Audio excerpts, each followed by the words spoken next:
Julian Assange sera jugé aux États-Unis. Le Royaume-Uni confirme l'extradition du fondateur de Wikileaks, Julian Assange, aux États-Unis, où il est visé pour avoir rendu public des documents confidentiels. En vertu de la loi de 2003 sur l'extradition, la ministre d'État doit signer une ordonnance d'extradition s'il n'y a aucun motif d'interdire l'ordonnance, a déclaré un porte-parole du ministère de l'Intérieur, confirmant que la ministre Priti Patel a signé le décret d'extradition de l'Australien de 50 ans. Wikileaks a dénoncé un jour sombre pour la liberté de la presse et annoncé que Julian Assange va faire appel devant la haute cour.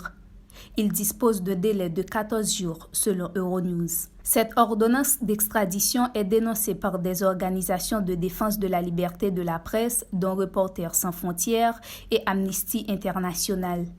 Ils craignent que Julian Assange soit exposé à des conditions drastiques d'isolement en prison aux États-Unis qui aggraveraient un risque de suicide. En attendant une possible audience de l'appel, le Mexique offre l'asile au fondateur de Wikileaks.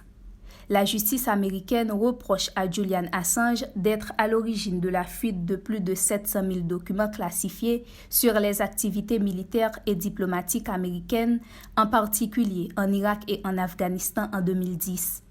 Il risque 175 ans de prison. Julian Assange est incarcéré depuis 3 ans à la prison de haute sécurité de Belmarsh, près de Londres. With Carolina Ristilde, Zoom IT News.